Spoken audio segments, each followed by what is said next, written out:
Assalamualaikum. Hello there, I am Jabia. Today I am here with an interesting and important topic which is about present simple tense.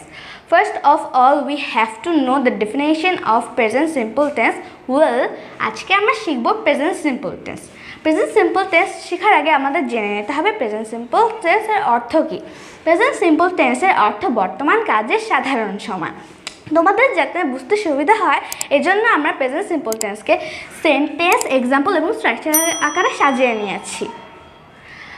চলো আমরা প্রথম সেন্টেন্সটি দেখে নিই। প্রথম সেন্টেন্সটি হলো assertive affirmative sentence, অর্থ সাধারণ হ্যাঁবোধক বাক্য। এটার একটা এক্সাম্পল হলো আই প্লে ফুটবল। এই সেন্টেন্সটাকে চলো আমরা একটু ভেঙে দেখি। আই এখানে সাবজেক্ট, কারণ আই এখানে সরাসরি কাজ করেছে। প্লে খেলা করা, যে কোনো কাজ জাতীয় শব্দ বলতেই ভার্ব বোঝায়, তাই প্লে এখানে ভার্ব প্লাস অবজেক্ট। এখানে ফুটবল, আইয়ের কাজ ফুটবলের উপর গিয়ে পড়েছে। আমরা জানি কর্তার কাজ যার উপর গিয়ে পতিত হয় সেই হচ্ছে অবজেক্ট।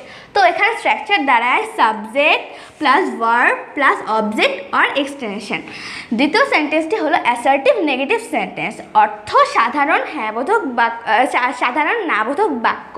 এটার একটি এক্সাম্পল হলো আই ডোন্ট প্লে ফুটবল।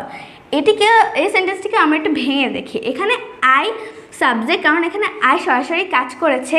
এখানে সেন্টেন্সটিকে নেগেটিভ করার জন্য আমরা এখানে অক্সিলারি ভার্ব হিসেবে ডু এর সহযোগিতা নিয়েছি। যেহেতু সেন্টেন্সটা নেগেটিভ, এর জন্য আমরা এখানে নট ব্যবহার করেছি। প্লে খেলা করা, আমরা জানি যে কোনো কাজ জাতীয় শব্দই হচ্ছে ভার্ব। এখানে ফুটবল হচ্ছে অবজেক্ট, কারণ আইয়ের কাজটা ফুটবলের উপর গিয়ে পড়েছে। তাহলে এটা স্ট্রাকচার দাঁড়ায় সাবজেক্ট প্লাস হেল্পিং ভার্ব হিসেবে do plus verb plus not plus verb plus object or extension.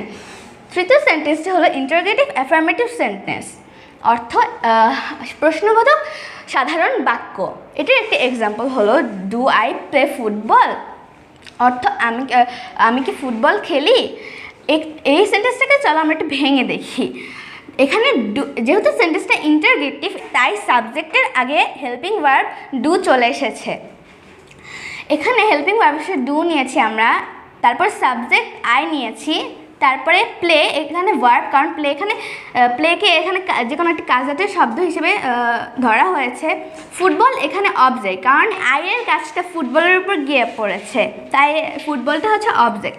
তো এখানে স্ট্রাকচার দ্বারায় হেল্পিং ভার্ব হিসেবে do plus subject plus not plus verb plus object or extension. চতুর্থ সেন্টেন্সটি হলো ইন্টারোগেটিভ নেগেটিভ সেন্টেন্স, অর্থাৎ প্রশ্নবোধক নাবোধক বাক্য।